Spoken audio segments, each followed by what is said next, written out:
And welcome back to Jupiter on a Bike. So today we're just going a little run down to Castle Douglas.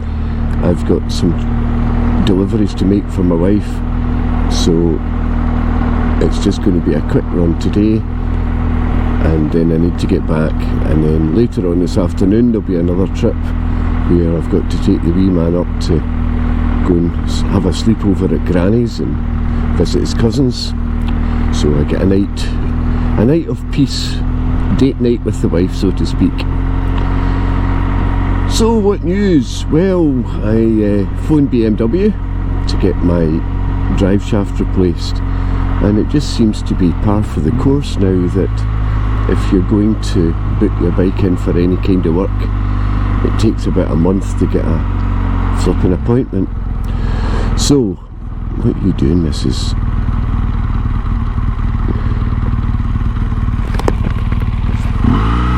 There was absolutely no need for you to stop there.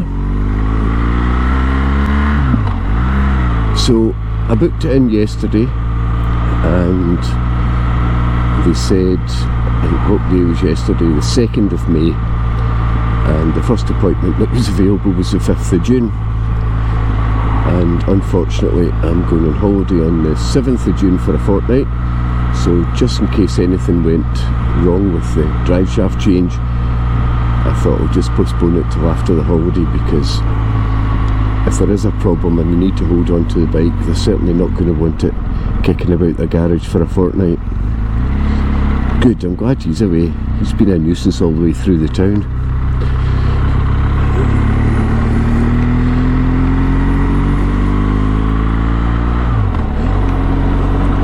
So today's trip is Castle Douglas, as I say. We'll go back down the main road and we'll come back via Dalby T. It's a nicer road, but it just gives you a change of view. Castle Douglas was built about the same time as Edinburgh Newtown. Can't remember when that was. And it was built by, firemen are busy doing some training. It was built by a chap called Alexander Douglas. Now, the Douglas clan belonged to, or their home ground, if you like, is Threave Castle, which is close to Castle Douglas. But Alexander Douglas had nothing really to do with the clan chieftains, but decided to build the town. And he made his money from the, let's say, quote-unquote American business, which sounds suspiciously like slavery to me. However, I don't know, and I'm not going to get involved in that argument because I've no personal experience of it, and there are people far more learned than I that have made comment on slavery before. However, it was built as a agricultural centre, not an agricultural centre, an industrial centre for trade. Obviously agriculture was part of it. They also built cotton mills, and yeah, it appeared to be quite important back during the Industrial Revolution era rather.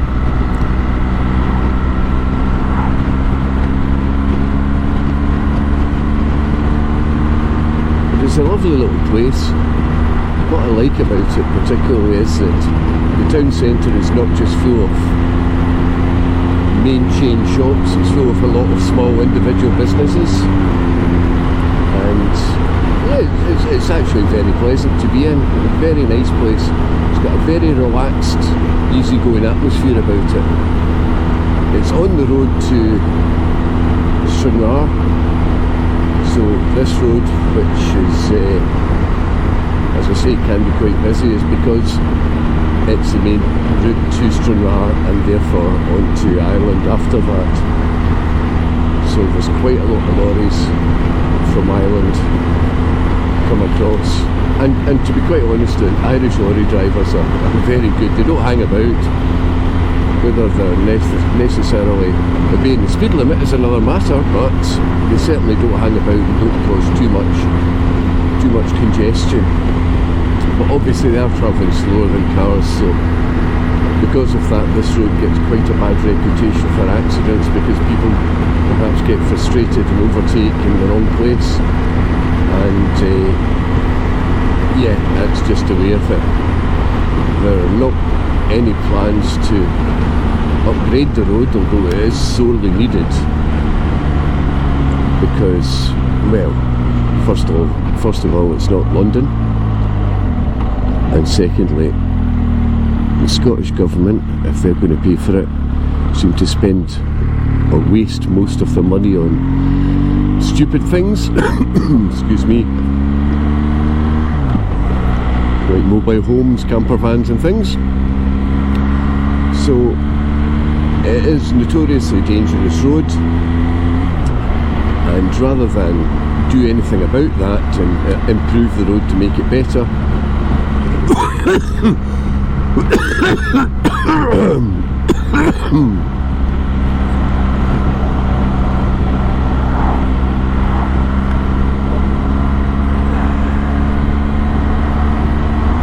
so rather than improve the road to make it better, they are talking about putting average speed cameras on it. So let's not spend money, let's try and make money from the poor old motorists. Seems to be the way of it.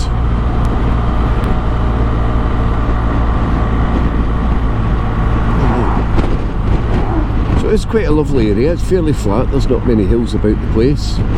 It's quite good for cycling actually.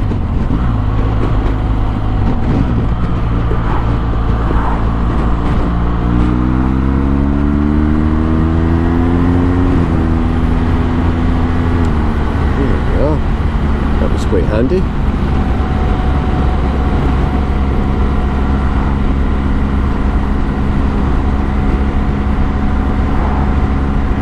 So I've been contemplating what I'm going to talk about. I'm not good at doing a commentary, you've heard before, so I sometimes don't have things to say, and from my own experience watching YouTube videos, I do like to hear somebody ramble on about things, and it can be anything.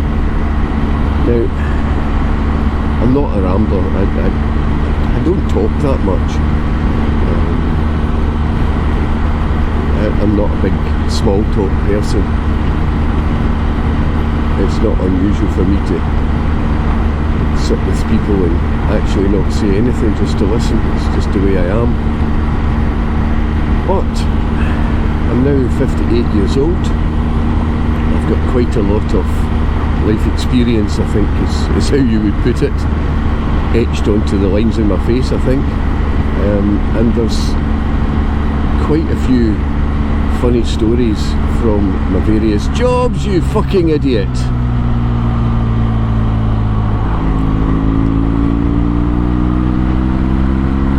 And I actually toyed with the idea once of writing a book about the funny stories from my jobs, my various jobs, sort of along the lines of James Herriot-esque. I'm not a vet, but writing along those similar lines, and didn't, and probably won't. But I can tell you some funny stories as we go along, just to keep you amused while you enjoy the scenery. So a little bit about my background. I am, as I say, 58 years old. I was in the British Army for only 6 years. I was a combat medic and had service, if you like, in Operation Desert Storm, which is now called the First Gulf War. It was never called a war when we were actually over there. It was called a conflict, and rather spurious reasons for having that conflict, but again, that's an argument for another day. So I joined as a medic to save lives, and my experiences over there were actually diametrically opposite to that. So I left my experiences over there, although perhaps interesting to the outsider, are not something I want to go into, so I'm sure you'll understand. After that, I went and joined a local authority and became an environmental health officer for 30 years, something like that. And that's where the bulk of the funny things happened that I'll tell you about, because people are crazy and seem to get irate about the strangest things and seem to get infuriated by what from the outside looks like something fairly innocuous and not worth getting bothered about. So I'm going to that's what I'm going to do. I've decided I'm just going to tell you some stories of my life working for the local authority, and for want of a better word, it's can be entertaining. So entertaining, that's the word. But before I even do that, the story that came to mind again this morning was actually nothing to do with my job. It's actually something that relates to my father. Now, my father was, for his whole working life, barring national service, he was in the Forestry Commission, and he started at the bottom and worked his way eventually to the top over the course of 40 plus years. And one of the places that we moved about a lot because the Forestry Commission was civil service, so you went to where you were told to go and you had no choice about it. So one of the places that we were at was Ballachulish. I've mentioned before, that's actually where I was born, and he was there a number of times, moved away, came back, moved away, came back. And the last occasion that he was there, the Forestry Commission decided to build a caravan site in Glencoe. Now, if you're coming through Glencoe, before you get to Glencoe Village, on your left hand side there's a caravan site. It's now privately owned, I think, but that was built by the Forestry Commission, and in no small part by organisation by my father. And it was great when we were kids, because we got to play about, jump up and down in the machinery and things like that. In fact, actually at the age of, what age would I be, 9 or 10, I used to go around with the forestry pickup and empty the bins in the caravan site, because it was private land. No reason why I couldn't drive a pickup, so I did. So my petrolhead days started very early. We either drove a pickup or a Land Rover and trailer round the caravan site and emptied the bins. No pay, of course, but the experience of getting to drive at that age was fantastic. So there was a man, a woman, a man, a wife and their daughter were employed as the caravan site wardens. So that basically the husband was the caravan site warden and his wife ran the little shop that was it was really just a little porta cabin, and it sold the essentials, milk, bread, tea bags, that kind of thing. So one of the days my father visited the shop. He was there. He used to go once a week and collect the takings from the shop, and he's standing there getting that all sorted out while the lady that ran the shop was serving a customer. And my father overheard this very posh English lady coming through into the shop and asking for what he thought was tent pegs. And the lady in the shop says, "No, I'm very sorry, we don't have any." To which my father, ever helpful, pipes up Well, if you walk over the camping area, a lot of people hammer them in and can't find them again later. Now, please remember that sentence. It will be important later. So, a lot of people hammer them in and can't find them again later. Now, the very posh English lady blushed and left in a hurry, and the warden's wife, who ran the shop, was staring open-mouthed at my father, and Dad didn't understand what he was talking about, what she was worried about. It turns out that the lady had not in fact asked for tent pegs, but Tampax. Now, I refer you back to the statement that my father made, and you'll see why the poor woman was shocked.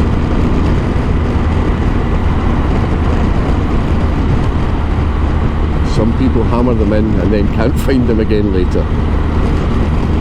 Yeah, good dad.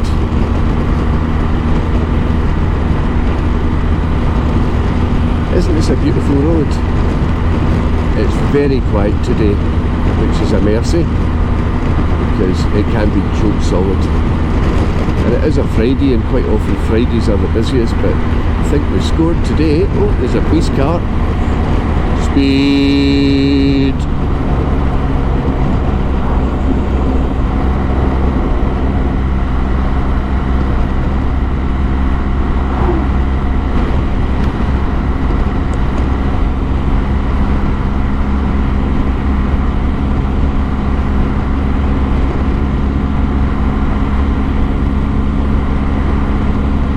Shite.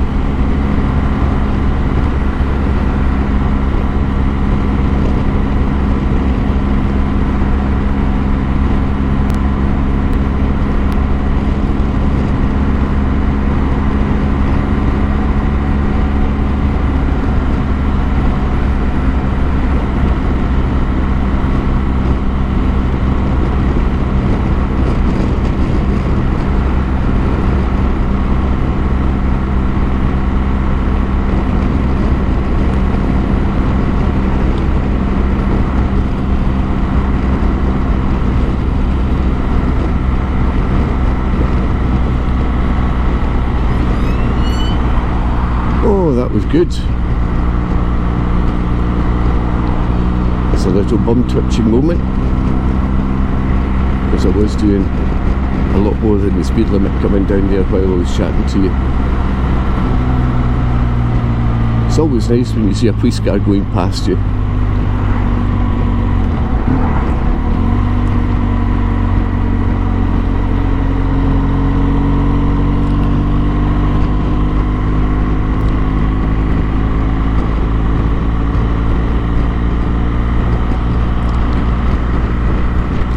Sun's out again. It's forecast for rain all weekend, so I was going to go up to Aberlady in East Lothian this weekend with my son.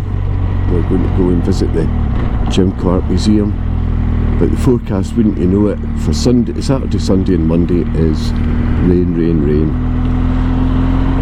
So I don't think we'll be going, which is disappointing.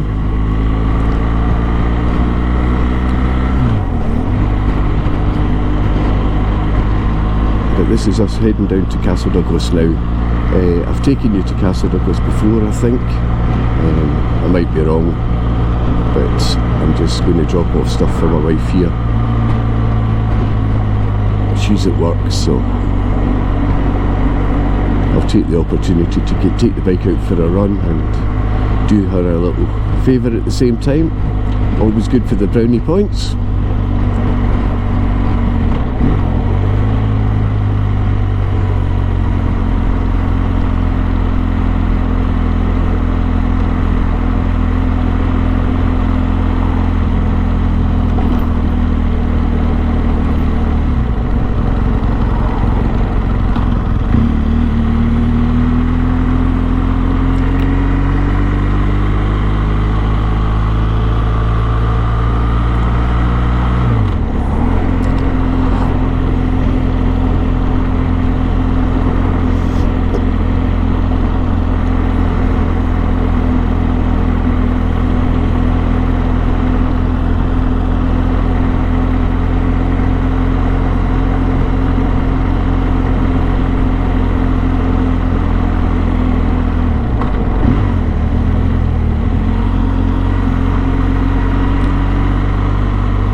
are you doing?